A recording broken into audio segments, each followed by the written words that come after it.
Hey guys, it's Tim and this is Wrestling Unlimited as it is Sunday, the 31st of August, 2025. And tonight, depending on where you lived, was WWE Clash in Paris. Now, I thought overall it was a really good show, fully entertained throughout most of it. One gripe there was that Becky and Nikki, it was just an okay match at best. Okay at best. I didn't think Nikki Bella and Becky Lynch really had the best of matches. We've seen so much better from Becky in the past with other wrestlers and opponents and stuff. So it's like, this is on the lower end of Becky matches. And it was the one match that I feel the crowd was down for as well. One match that the crowd never fully got into, I guess you would say. But hey, speaking of Becky, we got that big surprise at the end. They kicked out Braun Breaker. They kicked out Bronson Reed. And you go, oh, who's gonna help Seth? Then Seth comes on right before the main event match and goes, if I can't keep this title by myself, then I don't deserve to be the champion. Well, that was, how do I say it? That was a swerve, duh. But that was him saying a babyface line as a heel that we weren't supposed to believe anyways. We weren't supposed to believe that he didn't want the help. He's going to get the help. He's going to take the help. Someone's going to offer. He's going to get it, and he's going to have it, and he's going to have a plan. Because, well, there's always a plan B. Actually, this was a plan C. So I really liked the ending. I thought the Becky stuff was really good. And I really want to know where they go from here. Is Becky now part of the vision? Is Becky and Seth a thing again? Are we back to summer of 2019 when it was Becky and Seth running things against, well, Lacey Evans and Baron Corbin? Oof. Stomping grounds. Just that's all I got to say. Stomping grounds. But overall, I really enjoyed Clash in Paris. I mean, Roman and Bronson Reed killed it. Then they did the injury angle to write Roman off. And for two different reasons. A, write him off so we know Roman's not showing up to help Jay in the main event. And two, write Roman off so we can go to Australia and film a Street Fighter movie. Then we've got, I guess you could say also, the WWE Tag Title match was just okay. Maybe a little better than just okay. But there was some story elements in there I liked with, like, Street Profits maybe not fully on the same page. What's up with that? Then again, like I said, Becky and Nikki was just all right. Sheamus and frickin' Rusev. Whoo, boy, was that a hell of a banger after banger after banger. Then John Cena out here following up SummerSlam with another great match. Has probably his best match in ring bell to bell ever with Cody Rhodes. Then comes out here, not as good, but damn good with Logan Paul. Logan and Cena killed it. You got that main event that was really, really good as well. We got so much to talk about here. And I want to say thank you for joining us here. Twitch.tv/PWU Unlimited, YouTube.com/Pro Wrestling Unlimited, and podcast services all around the globe like Stitcher, Spotify, Google Pod, Apple Pod, Anchor, iHeartRadio, and so much more. Remember, if you are watching live on Twitch, you can help us out a couple of different ways.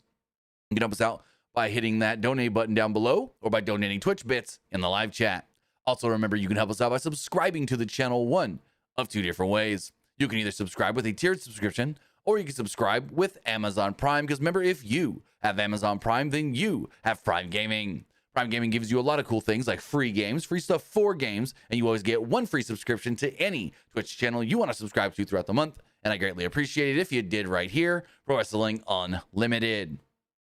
Also, remember, you can help us out over on YouTube at that subscribe button. That way you know we post new videos. That way you know we go live. And that way you know we post to the community tab. Also, remember, you can help us out by hitting the join button and becoming a channel member. As a channel member, you get a badge next to your name, emotes, and emojis that you can use in the live chat. You get access to our graphics packages, graphics tutorials, and more.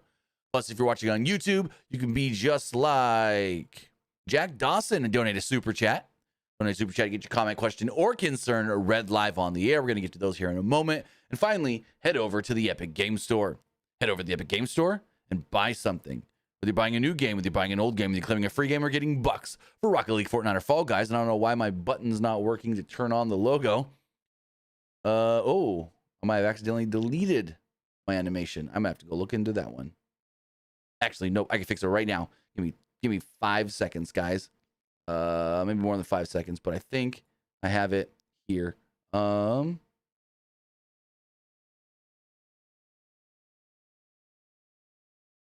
Bingo.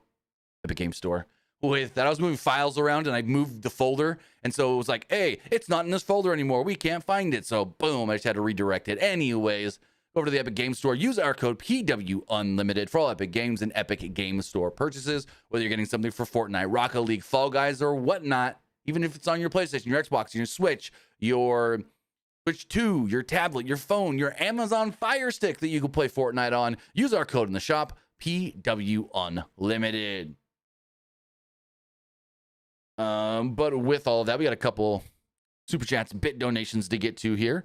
First off, with the super chat, Jack Dawson says, keep up the good work. Clash in Paris was not bad. 2 questions. With Becky helping Seth retain, do we get them at the PLE? And possible if Rusev title shot. Okay, so weirdly written, but I think I get what you're saying. Becky helps Seth. Do we get them at the PLE? I don't know what that fully means. Are you meaning like, are they going to team together on a PLE? Maybe. I don't know. I mean, Big E out here saying, hey, Punk needs AJ. And then there was that sign of the girl. What, I got the screenshot of it right here, I think. We can pull this up on the screen. There was this sign here as well. Let's pull this up on the screen.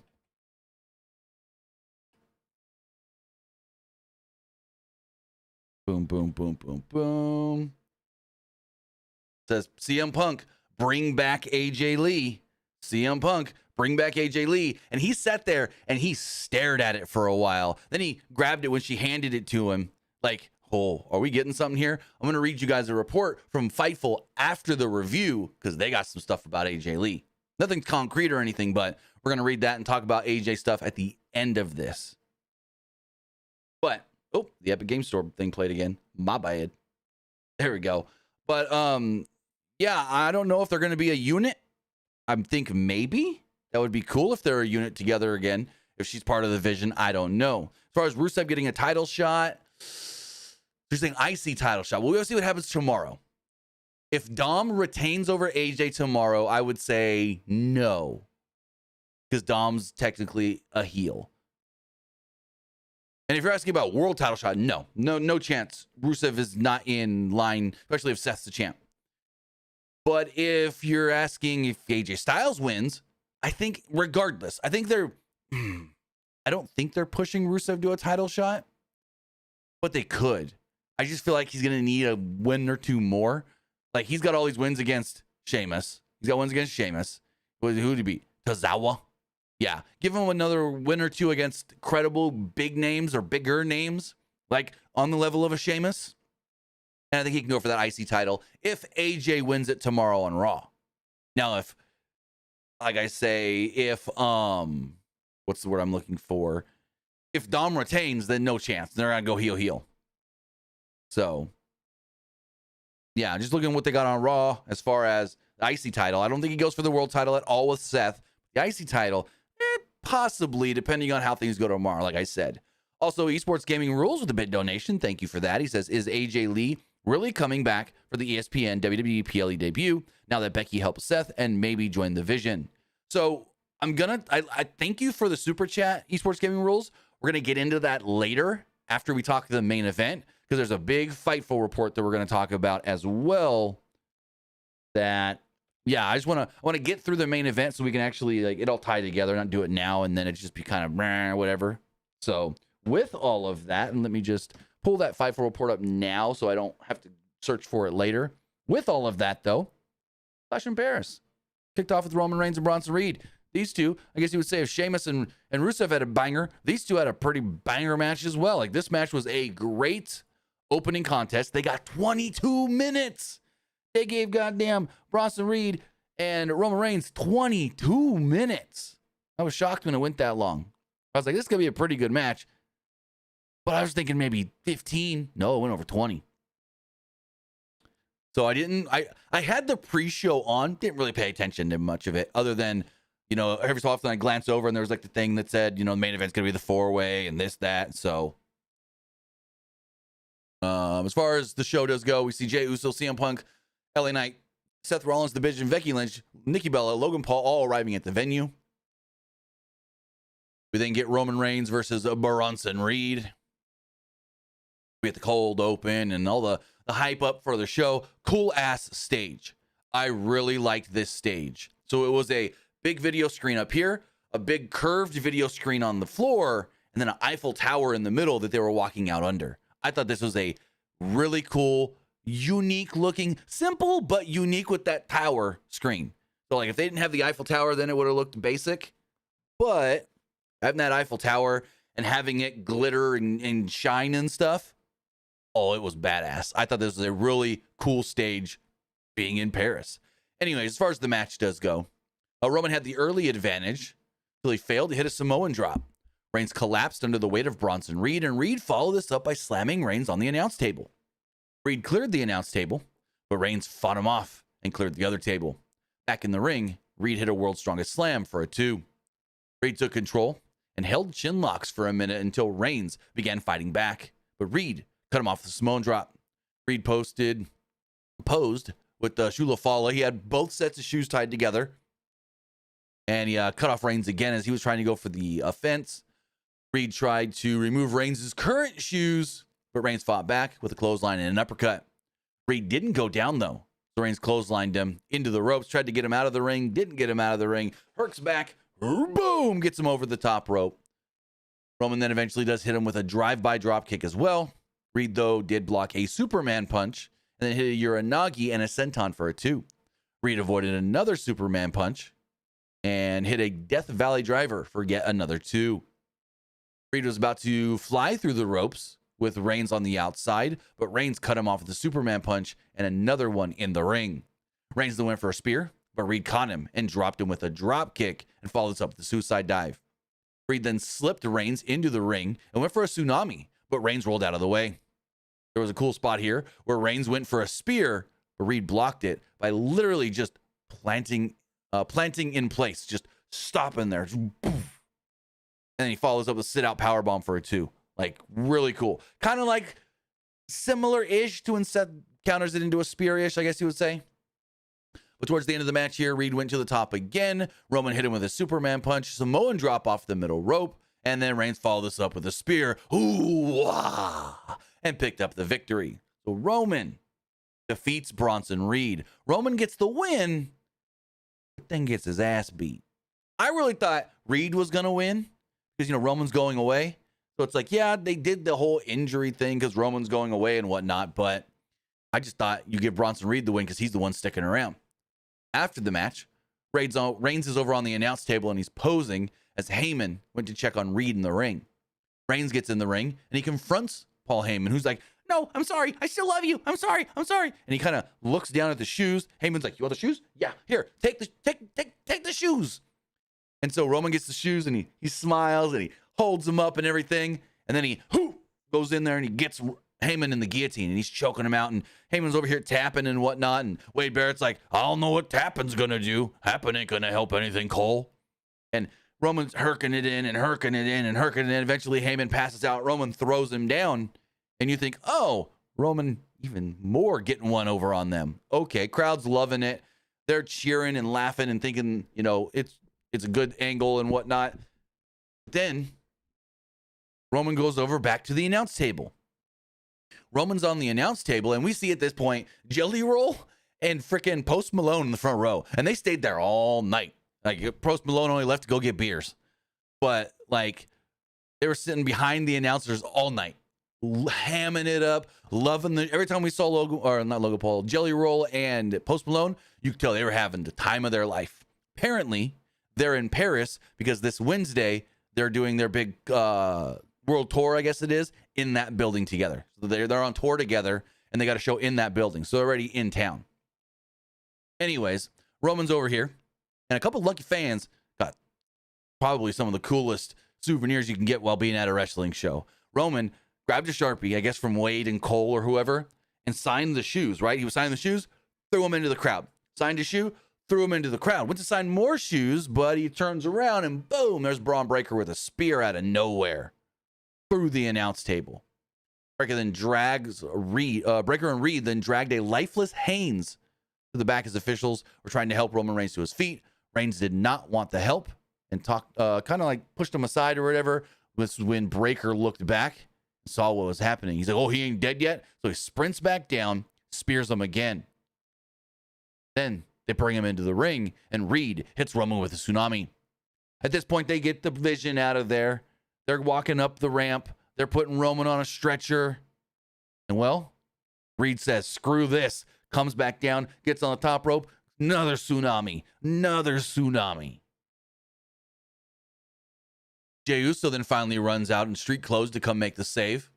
But, well, yeah, he chases off the heels, takes a little damage for good measure as Braun Breaker laid him out with a spear. Reed wanted to give Jey a tsunami, but the officials finally got in the way, got them out of there, and all is whatever from here.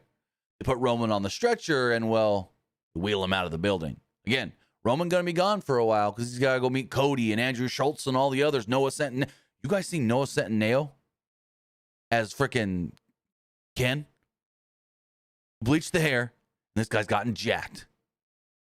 Like, he put on muscle, got the abs and everything for this movie. Like, he put in the work to play Ken in this movie. Noah Centineo doing the thing. Grew the hair out, dyed it blonde. Oh, boy. Anyways, Roman going to go be Noah Centineo's master, I guess you would say. Trainer, coach. Akumi, correct me if I'm wrong, Akuma, I mean, is the one that trained Ken and Ryu. That's in lore, in the story, you know, in everything. Ken and Ryu were trained by Akuma. So that's who Roman's playing. But yeah, 22-minute match that was really good. I really enjoyed it. And then we got the angle at the end. I want to know those fans that got the shoes. I think he only threw two. But still, holy crap. Signed and everything. Not just like, oh, we got Roman's shoes, someone snagged them. No, he signed the bitches. So, where was I? Okay, so we go to the back after, you know, all this cools down. We get like a commercial break or whatever. Fonzie says, no, it was Goken, not Akuma. I thought Akuma trained. Hold on. Now we're going to look this up really fast. Let's see. Akuma, known in Japan as Goki. So are you just mixing the same guy? Goken is his brother. Gotcha. But I thought, hold on. We're going to look this up really fast. Okay. You're right. I'm wrong. I always thought Akuma was their trainer. But Goken, Akuma's brother, is their trainer. Okay. Gotcha. And storyline, is the younger brother of Goken, Ken and Ryu's master. Okay. Good to know. Who's playing Goken? Who's playing Goken then? Or is Goken not in the movie? Actually, we can see right here. Hold on.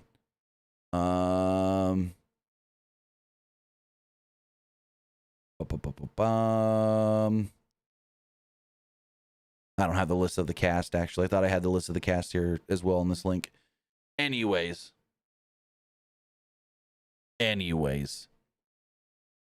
As far as we go to the back, Nana Pierce is livid, pissed off, just straight up mad because of what just happened, right?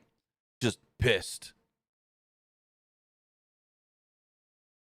And so, give me 1 second, guys. I'm about to sneeze. Oh, there we go. I held it in. Also, Ryan Armstrong, you're wrong. You are forgetting Wyatt Six defeated Street Profits to retain the WWE tag titles. I mentioned it earlier, and it's also in the ticker down here. So I don't know what you're talking about. I forgot. I don't know what you're talking about. We talked about tag title match not being great but okay, and the dissension with the Street Profits. We were talking about all that, bro. And if you're saying I missed it down here, you missed it down here. Anyways. After commercial break, Adam Pearce was livid, yelling at Reed and Breaker, and basically was like, get out of this building. You guys are banned for the rest of the night. And they go, oh, we got to stay and help Seth. He's like, no, you don't. No, you don't. And if you come back, suspended without pay. Leave now. And they're like, oh, fine, whatever. And they storm out. So then you go, oh, Seth on his own. What is this? Are we getting a new member of the Vision? Someone going to help Seth? Number 4? What? Huh? I don't think they should add another male to the group. I think we're perfect where we're at. Nobody thought Becky. I saw nobody on social media predicting Becky. Even Big E. And sometimes that's a shoot. Like the stuff on the pre-show, on the post-show panel, I've heard that they get kayfabed on purpose, so then they're giving real reactions later on after the show for the post-show panel. Like Big E wants that, I've heard. But anywho, they show Jelly Roll and Post Malone in the crowd. That's when they tell us that they're going to be here Wednesday for a big concert. Then we get the tag titles. WWE Tag Team Championships on the line. Wyatt Six defending against the Street Profits. Street Profits had a cool Borderland-inspired entrance, sponsored by Borderlands 4, coming out, correct me if I'm wrong, September 12th, I want to say. I want to say it's September 12th, Borderlands 4. They came out wearing Borderlands masks, and then their gear was kind of Borderlands-inspired as well. Really cool. I thought it was fun. So we go to get this match started. Angelo Dawkins then basically tells Ford, I'm going to start this match. And then Ford's kind of like, what, excuse me? Like Dawkins taking the lead or something, like being in charge. And so he goes for a second, and Ford tags himself in with like a hard tag to Dawkins. Like, you don't tell me what to do. Boom. Like, it's not that hard, but you know what I mean. You know what I mean. And so Ford tags himself in after Dawkins' initial little exchange with Dexter Lumis didn't really go too well. Wyatt's worked over Ford until Dawkins makes the hot tag. Dawkins then ran wild and hit Gacy with a senton bomb for a 2. The teams then exchanged big moves until Dawkins and Ford hit Gacy with an electric chair blockbuster combo, but Lumis broke up the pin. Ford then missed Frog Splash, which led to a messed up spot where Gacy went to use Lumis as a weapon, but Ford just kind of fell down before being hit. Gacy then dropped Lumis off the top rope, or on top of him, actually. This then got a 2 after Dawkins broke up the pin. Dawkins then tackled Gacy into the barricade, but became distracted by Rowan. He's like, oh, big man, what are you going to come over here and do to me? You think you intimidate me? And Lumis tackles Dawkins over the barricade. Ford then wiped out Lumis and Rowan with his crazy leaping over the turnbuckle spot. Then, hiding under the ring, old Nikki Cross. She grabs Ford by the leg to prevent him from getting back into the ring. Uncle Howdy then gave Ford a Sister Abigail on the outside before Gacy and Lumis gave him a combo sit-out powerbomb neckbreaker in the ring to pick up the victory. According to Michael Cole, I think it was Cole, one of the announcers said that they call it the plague. I think it was Cole. And then, yeah, so it was Cole. And then Barrett goes, oh, the plague hasn't been around here in decades, Cole. Cole goes, well, that's what they told me they're calling this move. So, yeah. That's where we're going. Gacy and Lumis retain again. Well, I don't know. They're okay. They're fine. Like, we had early dissension in the match with the Street Profits. I'm like, oh, this is interesting. They've been teasing something for a while now. But then kind of by the end, it was just whatever. Like, I don't know. But it was a 13.5-minute match. Exactly. Basically, it was exactly what you would have expected this match to be. Then we got Nikki and Becky. It wasn't all that great. It was just there, kind of, to be honest. Lynch had control early on until Becky came back with some forearms and a clothesline before bouncing Lynch's head repeatedly off both announce tables. This was followed by the biggest whiff you'll ever see. Bella went for a springboard disaster kick, and Lynch was just nowhere around, nowhere near her. Bella missed by 10 feet. Like, just, where's Becky? Lynch then realized what happened. Man, saw that Nikki fell. Bender. Fuck. A few minutes later, Lynch hits a superplex for a 2, but as soon as Bella kicked out, Lynch applied an armbar. Bella then slipped out of it and applied what they called the Fearless Lock. It's like a STF variation. I don't know. She used to do this in the past. I don't remember the Fearless Lock at all, but whatever. Lynch, though, slipped right out of it. Bella then followed this up with an electric chair drop. Bella would then apply another Fearless Lock, and eventually Becky just eventually got to the ropes to break the hold. They fought on the outside and stood atop the steel steps. Lynch wanted to try a manhandle slam off the steps, but Bella bashed Lynch's head repeatedly against the ring post. Bella then followed this up with an X Factor on the steps. Bella then hit a manhandle slam in the ring for a 2. Bella tried to go for a disarmor, but Lynch fought out of it. Lynch shoved Bella neck first into the middle rope and followed this up with the backslide and just randomly rolls her up, pins her 1, 2, 3, boom, slips right out of that ring and runs away. And I'm just like, oh, that was out of nowhere.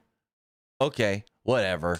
Crap finish for a crap match. I'm just going to say this match was not that good. Got 13 minutes and it was not good. Cena and Pierce went and checked on Jey Uso, who was giving some ice by one of the medical team members, I guess you would say. And basically he's like, hey, so what's going on here? You good to go? I don't think you should do this match. You're half a step away from medical pulling you from the match anyways. And Jey goes, excuse me? No. I'm good, dog. I'm good to go. Roman told me I need to go out there and handle my stuff, take care of me, win that title. And that's what I plan on doing tonight. Ain't no one telling me I ain't going out there for the match.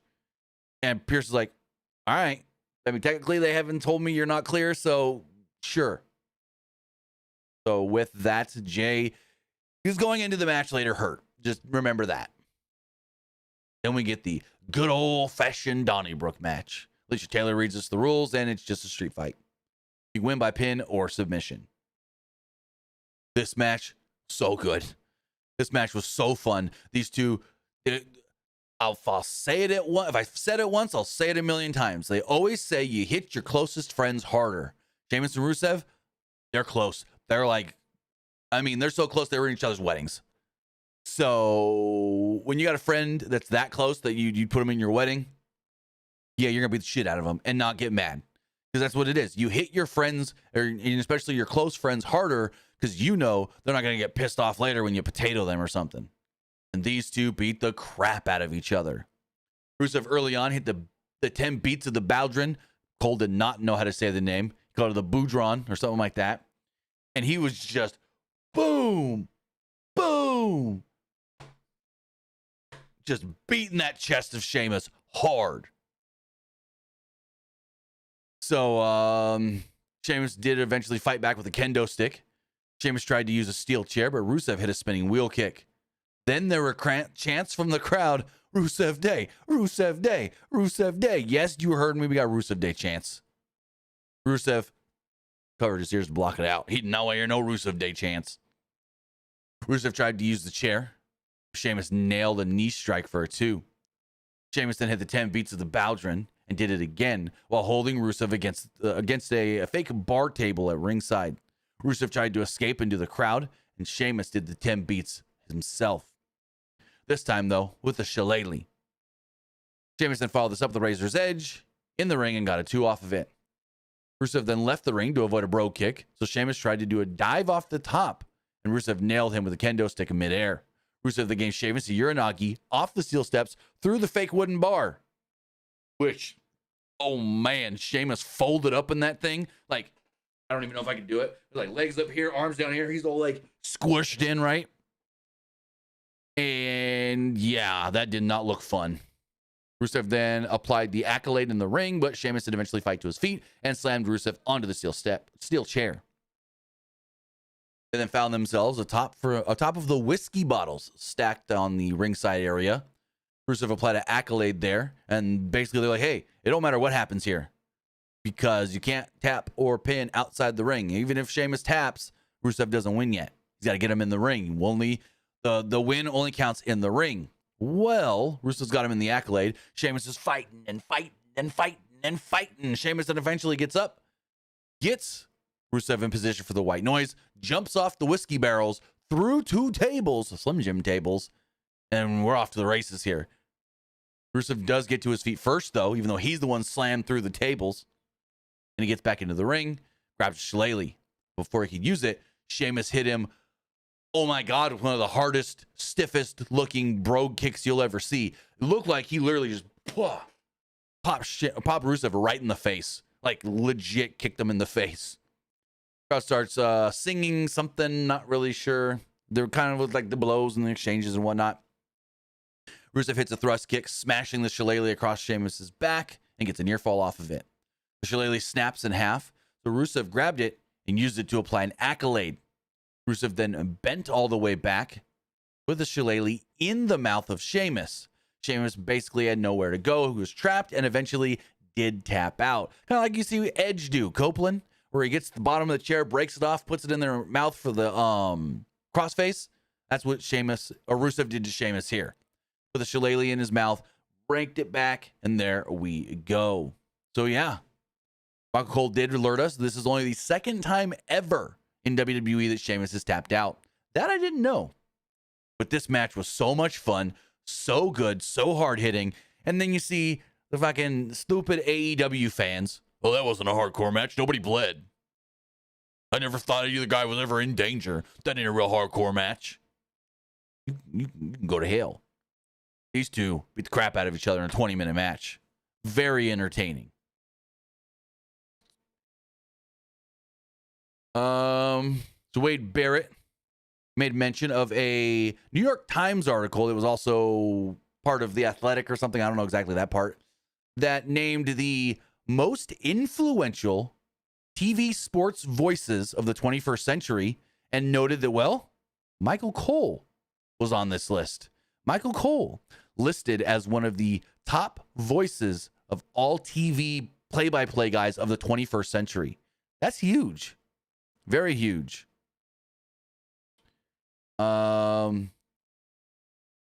Yet somebody, I haven't looked myself, but somebody like commented when I tweeted that and said he was actually an honorable mention. Wasn't part of the actual 25. And I was like, oh. So actually, I haven't looked yet. Let's go look that up really fast.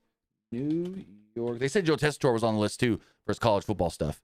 Times 25 most influential announcers, I think it is. You type most impactful sports play-by-play guys. Here we go.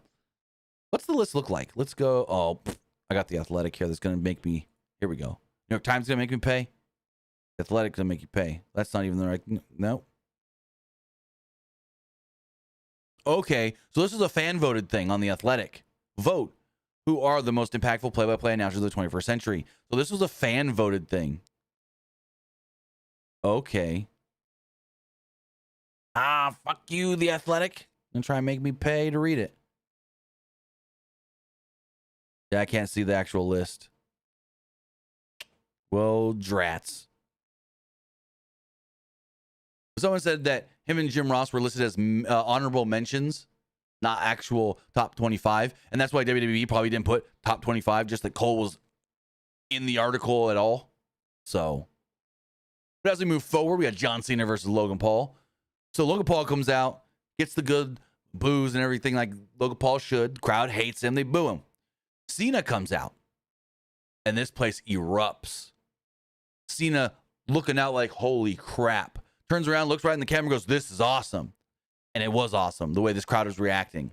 They're singing his song, knowing every word. Alicia Taylor then goes and does the intros. They're saying it along with her. Never seen 17. Greatest of all time. So much better than Mark Nash. Anyways. Super cool intro deal. Crowd made this an all-timer. Crowd made this entrance and intro for John an all-timer. But early on, Paul tries to use his titanium plated hand to get some early advantages. But Cena fought back and did the softest looking 10 punches in the corner you ever see. Cena then tried a monkey flip, but Paul landed on his feet. He then booted Cena. Paul hit a middle rope blockbuster for a 2 and a delayed vertical suplex for a 2 as well. Fans started singing for Cena as he fought back in a rest hold, but Paul hit a gut wrench slam. Paul hit a running corner uppercut, and Cole referenced Cesaro about strength and everything. Cena then did his usual comeback spot to the delight of the crowd. Paul responded with his version of a buckshot lariat and got a 2 off of it. Cena got his knees up on a frog splash attempt and hit an AA for good measure. Only got a near fall off of it. He traded counters until Cena applied an STFU, but Paul got the ropes. Cena then hit a tornado DDT for a 2, and Paul hit an powerbomb for a 2. Cena then slowed things down and slowly did his comeback spot again until Paul nailed the Dolph Ziggler zigzag for a 2. Cena followed this up with a move resembling Baron Corbin's End of Days and got a 2 off of it. Logan Paul then hit a senton bomb and a standing moonsault for a 2. Cena hit a double underhook facebuster and got a 2 of his own. Paul then followed this up with the pop-up uppercut. And then there was another Cesaro Claudio looking spot there, and Logan got a 2 off of it. Paul then did Cena's comeback spot with Cena. Caught him with an AA when he went for the 5-knuckle shuffle. Cena then followed this up with a code red, where he said, Cole goes, oh, code red. That's kind of like Roxanne Perez. And Wade goes, but she calls it the Pop Rocks, Cole. Anyway, Cena came off the ropes, and Paul punched him right in the face with the hand.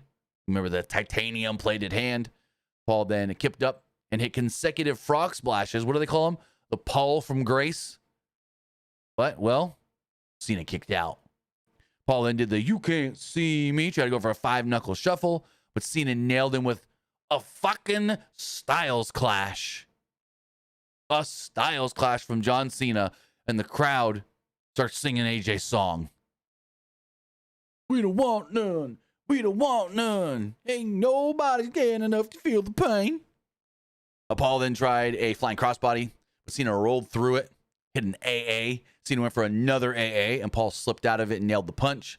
Cena decked the second punch, put Paul on his shoulders, hit the AA, and pinned him 1, 2, 3. So with that, John Cena defeats Logan Paul as everybody expected, but in a damn good match. Like, if you're rating this match as easy 4-star match. Easy 4-star match, if not 4 1/4, 4 1/2 almost. I wouldn't go straight 4 1/2, but easy 4 to 4 1/4.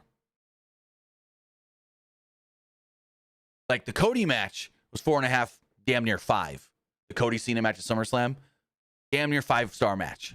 And this was just right under that. So Cena then embraced the Brussels kid again, as he did on SmackDown. Went over there, gave him a hug, said something to him, kissed him on the head, then went over and he kissed his wife, Shay. He got back into the ring, celebrated a little bit more after going over. And so he went over there to say hi to Jelly Roll, and Jelly Roll looks over, Post Malone's like, hits him on the chest, like, look, it's John Cena. And Post Malone's like, John Cena. He's got 2 beers in his hand. 2 beers. He's got one in a can and one in a cup. I'm like, goddamn, Post Malone. Wearing the cowboy hat and everything. Great. Cena got a great ovation here as he celebrated winning the ring, because he's like going to leave, and he looks over at his wife again, and he goes to leave. He goes, looks around, jumps back in the ring. Oh. So, yeah. Like, everyone always says, Cena not the greatest worker. Cena's matches, 5 moves of doom. But you can't deny, no matter what you feel about John Cena's in-ring work, you can't deny that this man is one of the greatest professional wrestlers of all time. Not just in WWE, of all time, anywhere professional wrestling. I don't know if you put Cena on a top 5 list, easily a top 10, but maybe a top 5 list. Not top 5 best workers, no. But as far as like overall pro wrestlers, as far as having everything, like knowing the entire game, matches, having great matches, the things you do between the moves, knowing how to interact with the crowd and bring the crowd in, but then slow them down and all that kind of stuff, promos, and just, Cena's got it all, has had it all for 20-something, 25 years. So yeah, no, there's no denying that Cena is easily, from an overall pro wrestler standpoint, knowing and having everything, easy. I would say maybe top 5 in that aspect. Now, I wouldn't put him in a top 5 best bell-to-bell workers. No. But as far as his impact on the business, being a top guy for as long as he was, the money that he made this company, the things that he could do on the mic, the knowing how to do the little things between the moves that a lot of people rush, Cena's great. Gonna be missed. Michael Cole then told us this is the last main roster PLE on Peacock. He thanked Peacock for the partnership for the last 5 years and said, hey, just so you know, NXT PLEs, they're staying right here on Peacock. Didn't say anything about Saturday Night's main event, though, which is weird. Then we got, I'm going to butcher this guy's name, Felipe Charayu. I think is how you say it, Felipe Charayu. Basically, he announced that there are, let me see, I wrote it down here, not in my notes, 30,343 people in attendance. Michael Cole then alerts us, this pissed off some people. Michael Cole then alerted us that is the largest gate for an event in the La Défense Arena in Paris, which is the biggest stadium or biggest arena in excuse me, biggest arena in Europe. Now, they set the record today. Highest gate. What does highest gate mean?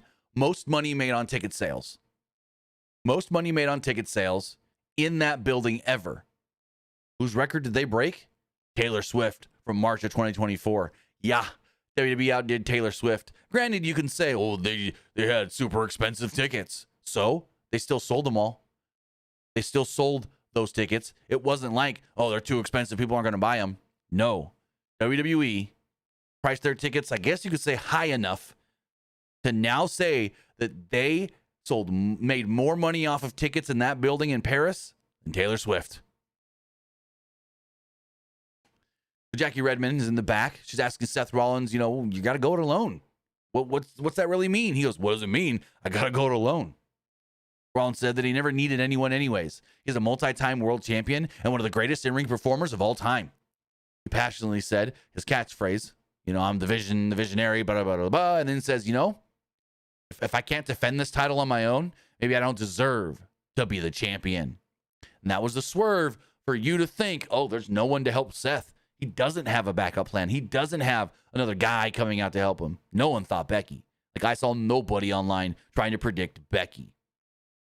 So this one, Cole said, yeah, Reigns ain't here to help Jay.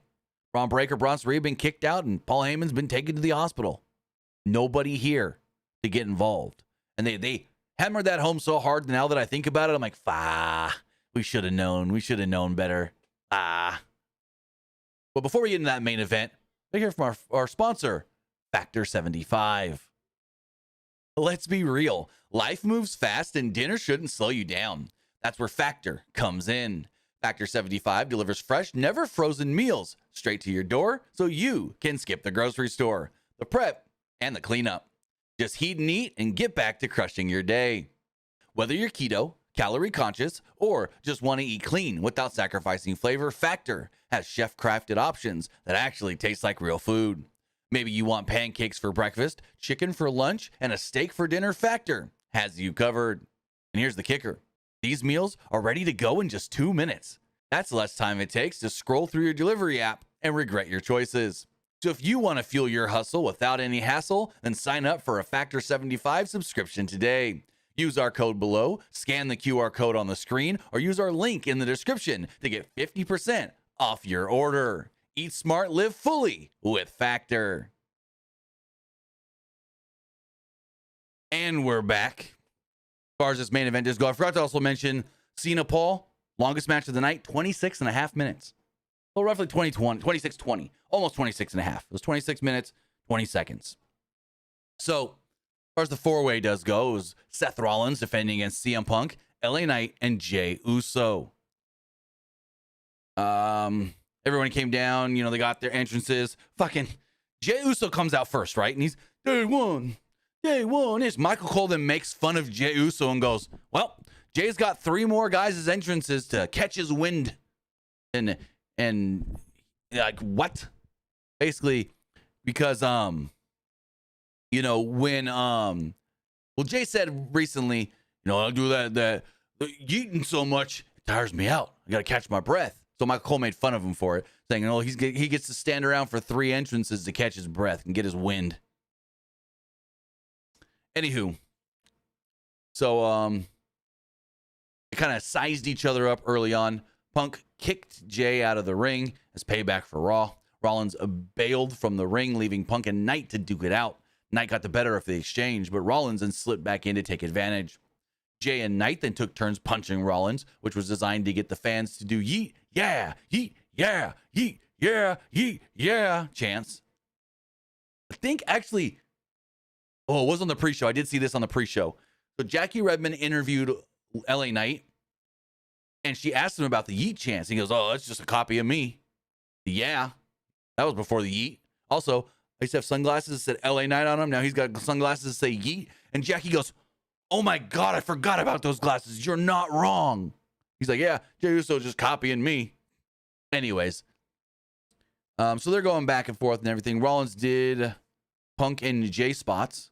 Rollins found himself surrounded by all the baby faces, though, as they all put the boots to him. Of course, Punk and Knight couldn't get along because they just wanted to get their hands on Rollins. Each man wanted to take down Rollins and not work together. Jay talked them into working together, though, so they all took turns hitting spots on Seth. Jay and Punk then decided to yeet, but Knight thought that he would focus on getting a table at ringside. Punk told Jay to get the table as if he was Bubba Ray Dudley. Jay then did help Punk get a table before super kicking him. Jay also super kicked Knight before going after Rollins in the crowd. Rollins fought off Jay, but Punk wiped out Rollins and Knight with a dive off the barricade. They all then wound up back in the ring and trading spots and stuff until Rollins hit Punk with a pedigree. Rollins then hit Knight with the buckle bomb and got a 2 off of it as Jay came in with a frog splash and got a 2 of his own. It was Knight's turn to get a little shine here as he hit big moves on all 3 opponents. It was Punk's turn, and he took down everybody with the Tower of Doom spot, bringing down Knight and Jay with the power bomb for a 2. Moments later, Knight knocked Punk off the apron and through the table. Knight then shrugged, kind of like CM Punk did when Knight went through the table. So I thought that was a cool little callback, I guess. And then he hit Rollins with the BFT, but Jay broke up the pin.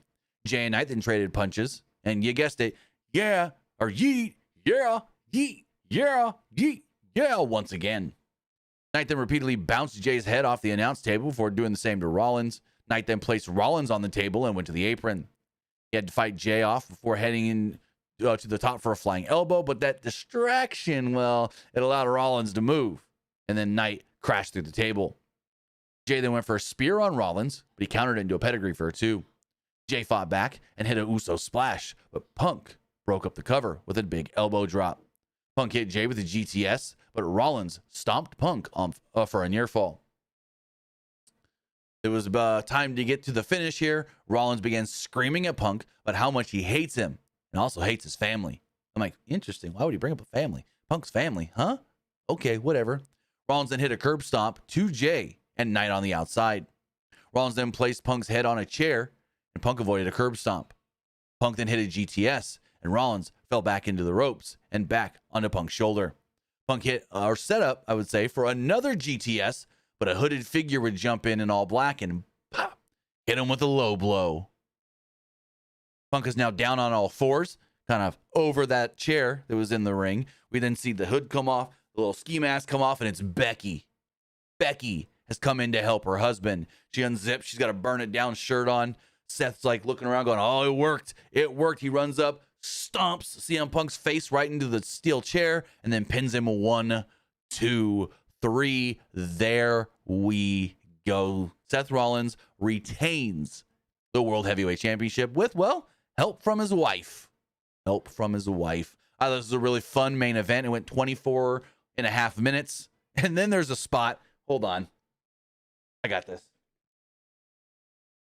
So Punk is down, match is over and everything. And Seth grabs the belt, right? He picks the belt up and he unbuckles it and he hands it over to Becky, where Becky then literally does this to Punk.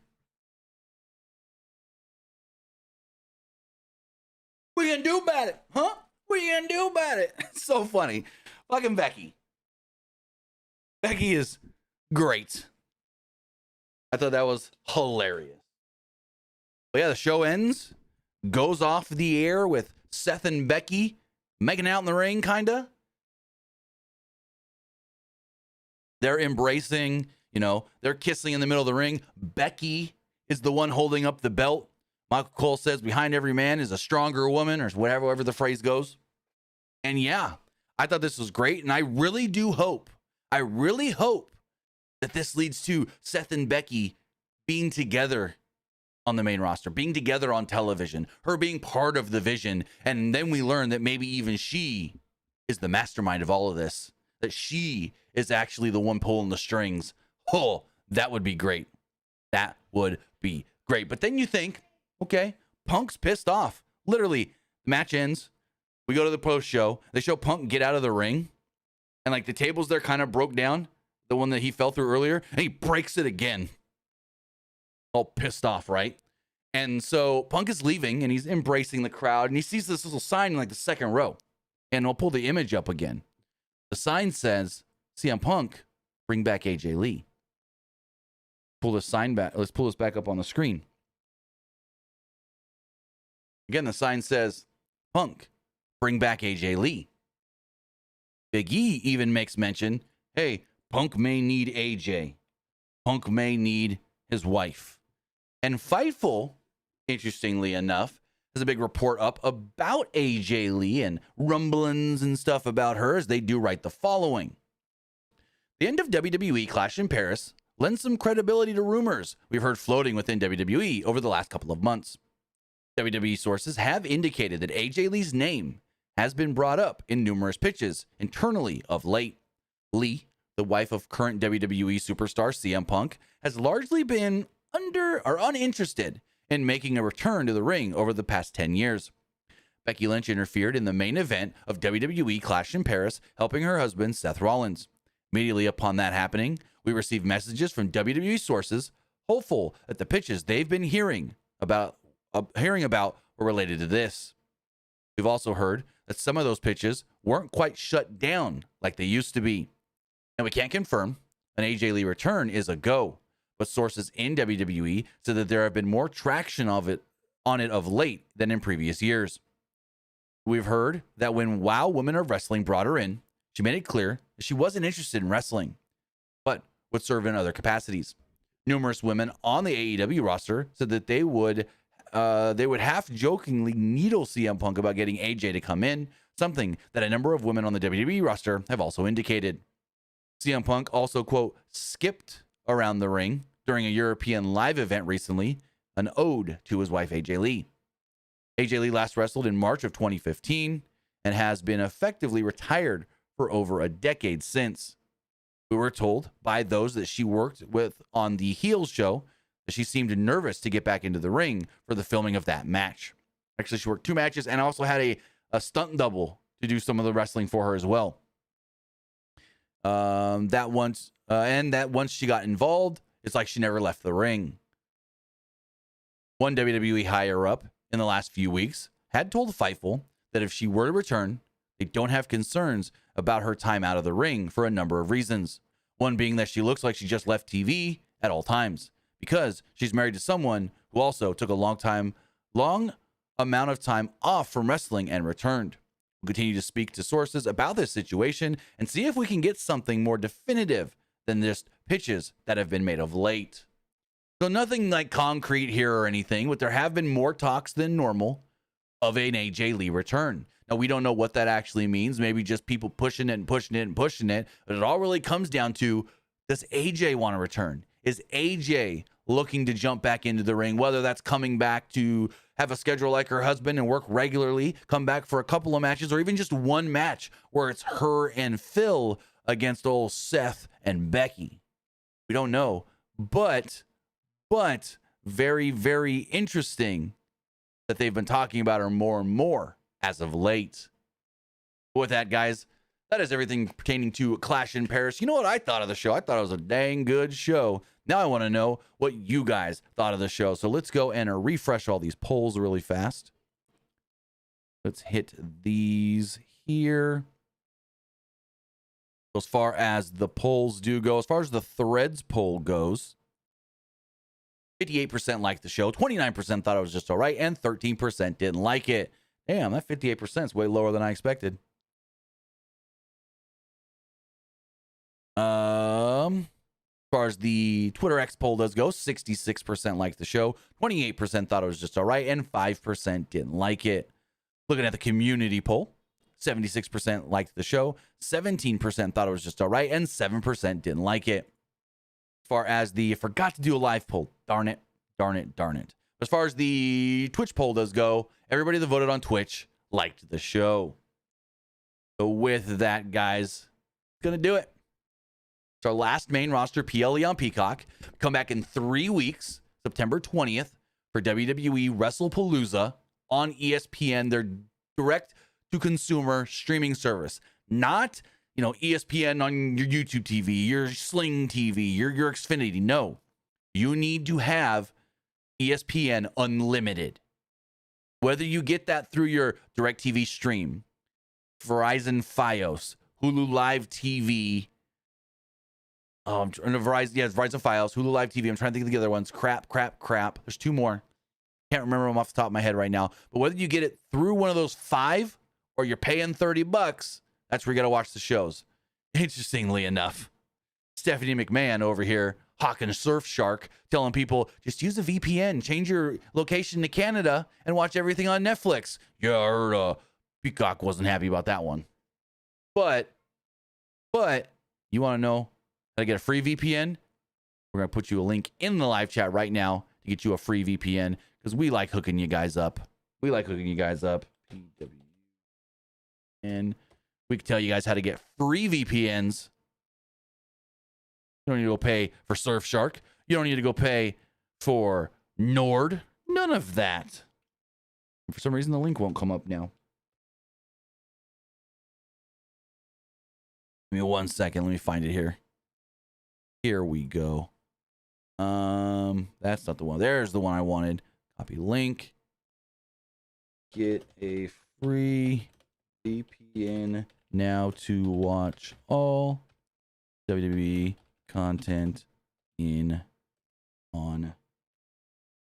Well, yeah, B gamer, you might be good because you live in Ireland. But what if you live in America? We got to watch everything on this ESPN. Then we ain't good. But then we just use like Urban VPN, which I do have in that video showing you guys how to get it.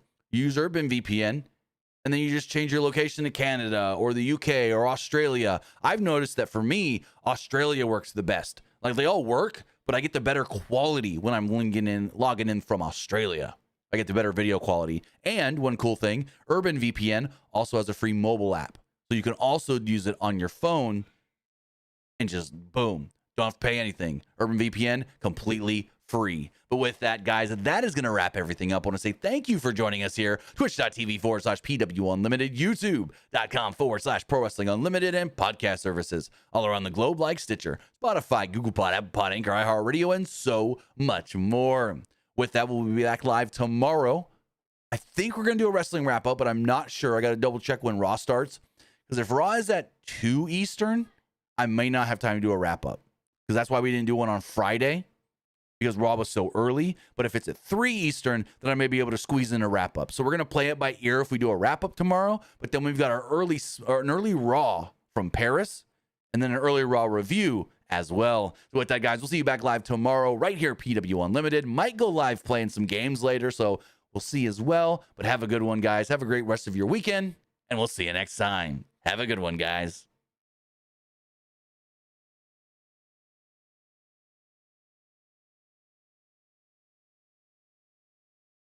All right, give me 1 second here. If you're watching on Twitch, we're going to hit up a raid really fast, but I found out you can now raid on YouTube, and I want to start doing that to help people.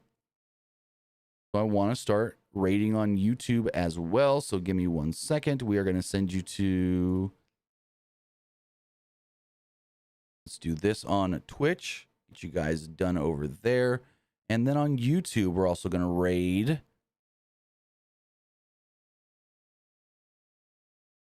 You know what? Let's send you guys over to Joe Cronin. Joe's live. Let's send you to Joe. Go over there, hang out with Joe Cronin, and have some fun. So